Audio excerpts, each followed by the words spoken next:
হারাই গেছে গা সবই, মা হারাই গেছে গা, বাপ হারাই গেছে গা, দাঁত হারাই গেছে গা, চোখ হারাই গেছে গা।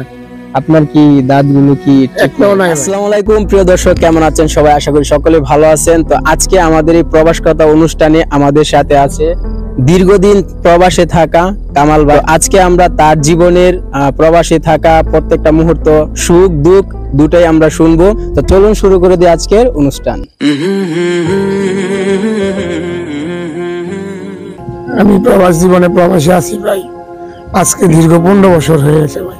আচ্ছা, প্রথম আপনি যখন প্রবাসে যান সেটা কোন দেশে গিয়েছিলেন? প্রথম গেছিলাম ভাই দুবাইতে।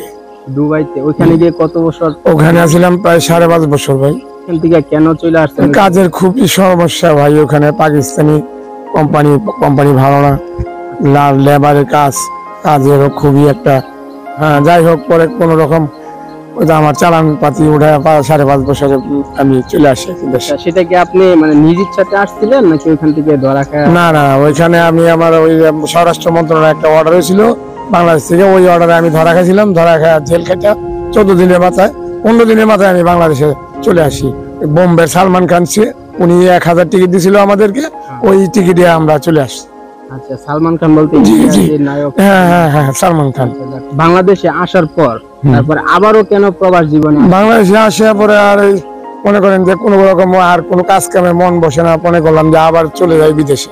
এর জন্য পরে আবার অ্যাপ্লাই করি আপনার মালয়েশিয়াতে প্রফেশনাল বিষয়ে আসি। 2 বছরের ভিসা নিয়ে আইসা এখানে দেখি, এখানে ওই এলাহি কাণ্ড, রাস্তার বারণ জানা, ঘরে থাকুন জানা, পারমিট করলেও জ্বালা। এই পারমিট করে ওই কোম্পানিতে কাজ করা যাবে না, এই নিয়ম, এই দেশের রুলস আর কি মানতেই তো হবে। পরে বাধ্যতামূলক আর কি 2 বছর ভিসা যখন আমার চলে যায়, পরে আর আমি ভিসা লাগাই নাই। আজকে দীর্ঘ আমি 8 বছর ধরে মালয়েশিয়াতে আছি। কামাল ভাই, আপনার এই দীর্ঘ প্রবাসের সময়ে কি পেয়েছেন এবং কি হারিয়েছেন? কি আর হারাবো ভাই, হারাই গেছে গা সবই, মা হারাই গেছে গা, বাপ হারাই গেছে গা, দাঁত হারাই গেছে গা, চোখ হারাই গেছে গা। আপনার কি দাঁতগুলো কি একটাও নাই ভাই, একটাও নাই। এগুলি সব দিয়ে ঠিক করাইলে বাংলাদেশে মনে করেন যে মানুষকে দিয়েছি নিচে 2 লাখ টাকা লাগবে বলতে, একটা লাগবে না। চোখে আপনার মনে করেন 2020 সালে সানি পড়ছে, যা কাটাইতে হইব, এটা কাটাইলেও 20-30 হাজার টাকা লাগবে।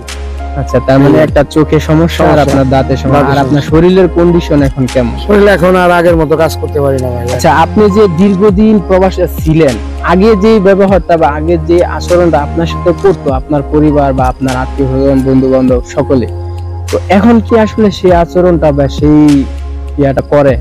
না, এখন তো আর ওই রকম হবে না ভাই। এখন তো আমি টাকা বন্ধ হয়ে গেছে, এই প্রবাস নামের যে একটা টাকার মেশিন আছে ওইটা তো এখন অকেজি হয়ে গেছে। এখন তো আর ওই বললে হবে না।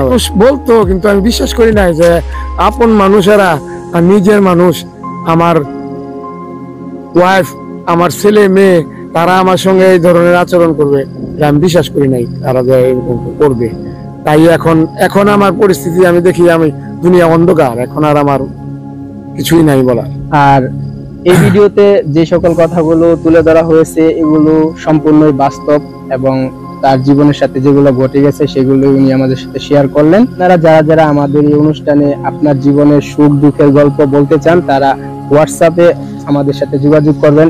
স্ক্রিনে এখন যে নাম্বারটা দেখতেছেন এই নাম্বারে হোয়াটসঅ্যাপ আছে, তো আপনারা যোগাযোগ করবেন। যারা মালয়েশিয়াতে আছেন তারা সরাসরি ভাবে এসে সাক্ষাৎকার দিতে পারেন। সবাই ভালো থাকবেন, সুস্থ থাকবেন। ভিডিওটি ভালো লাগলে শেয়ার করে অন্যদেরকে দেখার সুযোগ করে দিবেন। আসসালামু আলাইকুম। আমার জন্য দোয়া করবেন, আমি যেন তাড়াতাড়ি দেশে চলে যেতে পারি ভাই। তো যাই হোক, এই অনুরোধটুকু আমার রইলো ভাই, আমার জন্য দোয়া করবেন। উনি দেশে চলে যাবে ইনশাআল্লাহ, ওনার জন্য আমরা সবাই দোয়া করি। আলহামদুলিল্লাহ। ভালো থাকবেন। আসসালামু আলাইকুম। ওয়ালাইকুম।